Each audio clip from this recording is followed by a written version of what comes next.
On yet another perilous trip in Outer Banks Season 4, John B., Sarah, Kiara, JJ, Pope, and Cleo set out, but this time the treasure quest reveals several surprising facts, including the truth of JJ's family. The group of Pogues living in the Outer Banks of North Carolina drives Netflix's action-adventure mystery teen drama. Season 4 finds the Pogues in a wealthier state than ever before, which initially eliminates the need for new adventures following their discovery of El Dorado at Tierra Regrettably. JJ uses the majority of their funds to buy back his house, allowing them to live and operate from it. A storm damages the newly constructed surf/bait/tackle business, and zoning amendments threaten to remove Pogolandia from the group. Thus, West Gen Red's offer to rescue Blackbeard's wife's amulet for $50,000 forces the Pogues to accept. As they encounter more treasure seekers, led by Lightner in search of Elizabeth's amulet, the stakes escalate. By the end of Outer Banks Season 4, Episode 5, Lightner has the amulet and a scroll taken from a crypt. Sarah and Pope's lives hang in the balance as JJ discovers the names of his birth parents. Who are JJ's birth parents in Outer Banks? Following a strange posthumous letter from Wes in Outer Banks Season 4, Episode 5, JJ distances himself from the others and heads to Charleston, where he thinks Blackbeard buried his riches. Kiara stays behind to be there when her lover comes back. JJ, however, is preoccupied with his father, Luke, who has been hiding from the police in a friend's house. JJ asks Luke to explain why Wes's letter requests that the teen's father be questioned regarding Albatross. Luke informs JJ that he is not his biological father. Chandler Groff is on the run from Deputy Shoop. Why would Hollis Robinson and Chandler Groff be working together? In Outer Banks Season 4, Part 1, Realtor Hollis Robinson first appears as Ward Cameron's old friend. She approaches Rafe during a party concerning a development project, purchasing Goat Island from the Genrets and syndicating it with a group of partners. After considerable bribing and pressure on Sophia's part, Rafe agrees to negotiate a deal for $400,000 as asked by Hollis. However, Hollis is clearly deceiving Rafe and advancing her own agenda. The discovery in Episode 5 that Hollis is collaborating with Groff highlights the fraud even more. The episodes of Part 2 of Outer Banks Season 4 will reveal more about the relationship between Hollis and Groff.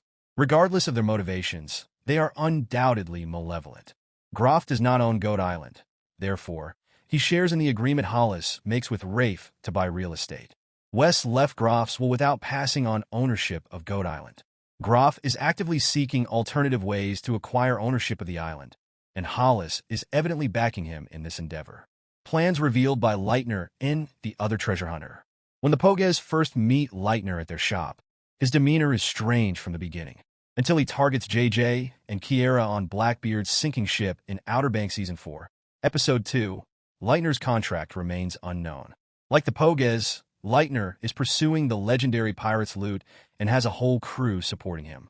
But Lightner leads the soldiers, apparently answering to a woman named Dahlia searching for the Blue Crown. Despite Lightner and Dahlia's desire, the conclusion of Outer Banks Season 4, Part 1, fails to delve deeper into the meaning of the Blue Crown.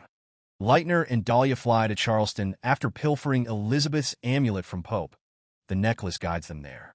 John B., Sarah, Pope, and Cleo visit Charleston as well, but their efforts are fruitless. Lightner and Dahlia get a scroll from Blackbeard hidden in one of his men's coffins and depart without much, if any, protest from the Pogues. Though the scroll's contents are unknown, Lightner and Dahlia should want it. Cleo tries to assassinate Lightner and Dahlia once they flee the vault with the enigmatic scroll. She fails. Lightner leaves her alive while others are around. John B., however, bolts for the Twinkie, takes a revolver, and points it at the robbers. When John B. witnesses flashes of Big John shooting and killing someone in front of him, he is ready to pull the trigger. John B. lowers the rifle and watches Lightner head off with all the hints to locate Blackbeard's treasure in Outer Banks Season 4, not wanting to be like his father. How the ending sets up Part 2 of Outer Banks Season 4. The last minutes of Outer Banks Season 4, Part 1, find two surprises. 1. Larissa Jenrette and Chandler Groff are JJ's birth parents. 2. Groff is collaborating with Hollis Robinson. JJ will thus be reeling from knowing the truth about his family when Part 2 starts. The Netflix show could explore Hollis and Groff's ambitions for Goat Island and relationship more closely in the meantime. However, Part 2 must also delve into the truth behind Blackbeard's loot and address the fates of Sarah and Pope.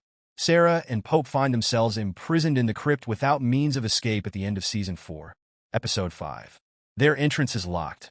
Hence, Leitner and Dahlia's leaving is not a choice either.